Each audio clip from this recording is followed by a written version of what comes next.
They stormed into the backyard, posing as HOA agents, and shattered a nursery window while a baby slept just inches away. Armed with fake badges and brazen confidence, they counted on fear to silence their target. But James Harlan didn't back down. He acted, and in seconds everything changed. This is a story of defiance, deception, and a suburban standoff that sparked heated debates. Stick around for the shocking twist that flipped this quiet neighborhood upside down. It was Tuesday morning in Oak Ridge, a neighborhood so peaceful it felt like a postcard. Lawns were trimmed to perfection, flags fluttered on porches, and birds sang like they knew no one was listening. From his kitchen, James Harlan watched old Mr. Thompson across the street fussing over his roses and flip-flops and plaid pajamas. Inside the Harlan home, life was calm. Little Sophie, their 6-month-old, had been up at dawn, giggling and kicking in her crib until Sarah, James's wife, scooped her up. Now Sophie was napping upstairs, her soft coos humming through the baby monitor clipped to James's belt. The coffee maker gurgled. James poured a fresh cup into his chipped mug etched with "Build, Guard, Thrive" in faded letters. He scrolled his phone, half listening to a Dylan song on the radio. Then it hit, a sharp, unnatural crack from the backyard. He froze. It wasn't a knock or a creak. It was something breaking. He tilted his head, waiting. Nothing. Probably the fence crew, he thought. They'd been hammering posts for days, dropping tools like amateurs. He sipped his coffee. Then crack. Louder, vicious, like glass exploding. His pulse spiked. He set the mug down, neck prickling, and moved to the sliding glass door. Peering out, he expected a worker waving an apology. Instead, he saw 2 strangers in dark jackets. One was rummaging through the greenhouse James and Sarah had built before Sophie was born. The other, taller, and gripping a crowbar, stared straight at the nursery window. James's stomach lurched. The window was shattered, a jagged hole exposing Sophie's pale green room. Her crib was visible, just feet away. Instinct kicked in. James pulled up his security app. The feed confirmed it: 2 intruders, one stealing plants, the other armed. His thumb hovered over 911, but he paused. This wasn't a prank or a mistake.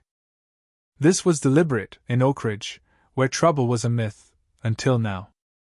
Barefoot, James flung open the door and stepped onto the patio, the concrete scorching under his feet.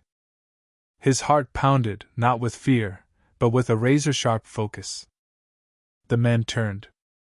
One held a tray of uprooted herbs, basil, thyme, rosemary, Sophie's favorites to sniff.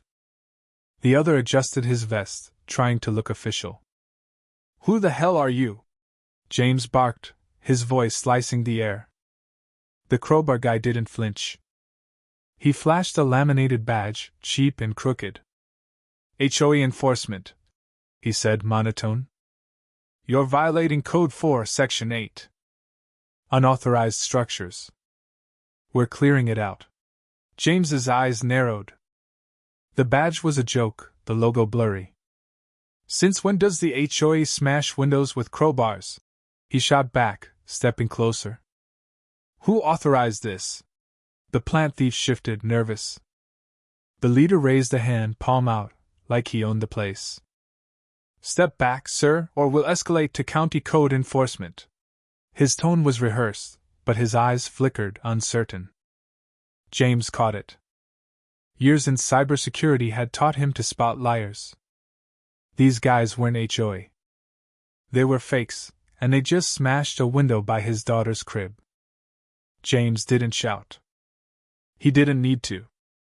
He backed inside, dialed the HOA, and got Karen, the secretary.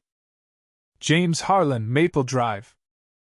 2 guys in my yard claimed the HOA, breaking my property." "Did you send them?" A long pause. "No," Karen stammered. "We don't have field agents." "Notices go by mail." "Call the police." James hung up, and the air in the house suddenly felt heavy.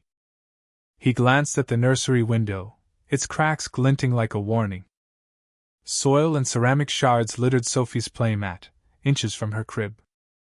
18 of their 19 terracotta pots were smashed or spilled. One was gone, stolen. That detail burned in his mind. He moved to the study, opened the safe, and pulled out his AR-15. It hadn't been touched since a neighbor's shed was hit years ago. This wasn't a shed. This was his daughter's room. He checked the chamber, flicked the safety, and stepped outside. The sun blazed, the soil scented the air, but the world felt wrong. The thieves didn't see him at first. One was digging through a tool bin, the other was in the greenhouse, distracted. Then the younger one spotted James, dropped a trowel, and bolted for the fence, tripping in panic. James didn't raise the rifle. "Hands up," he said, voice ice cold. "You're on my property. You broke a nursery window. That's a felony." The older man froze, hands half raised. "Misunderstanding," he mumbled. "No need for that." "Lie again," James cut in. "And I'll aim lower." Silence gripped the yard.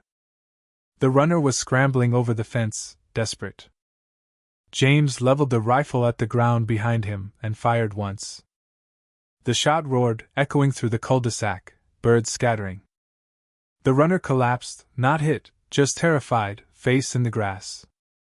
James didn't chase. He pulled zip ties from his pocket and secured both men. When police arrived, sirens screaming, the intruders were face down, wrists bound. Officers reviewed James's camera footage and searched the suspect's truck, a beat-up pickup with fake plates. Inside, the missing pot, an iPad box, stolen mail, and 3 garden gnomes wrapped in a towel. The vests were dollar store knockoffs, the badges laminated fakes. These weren't HOA agents. They were con men, preying on trust. Days later, detectives revealed the truth. The men, Ethan Cole and Marcus Reed, were part of a multi-state scam. Ethan had a fraud warrant.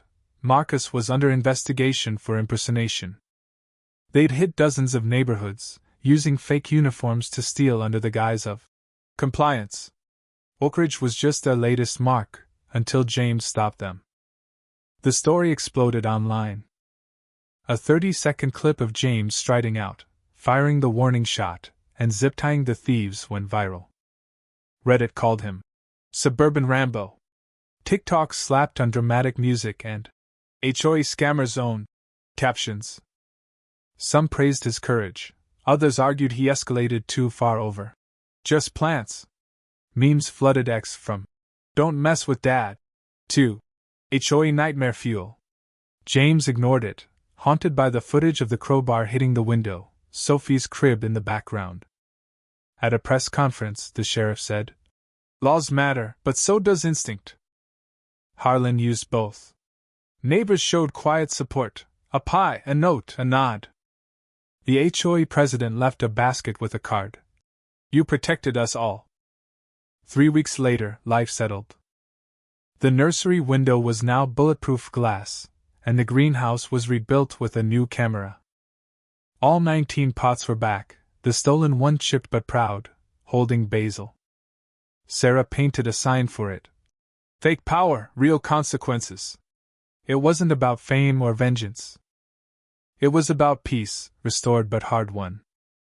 James wasn't a hero or a vigilante. He was a father who drew a line and held it. What do you think? Was James right to grab the rifle, or did he go too far? Share your thoughts in the comments. Let's debate where the line is when trust is betrayed. Hit like, subscribe, and ring the bell for more stories of defiance and truth.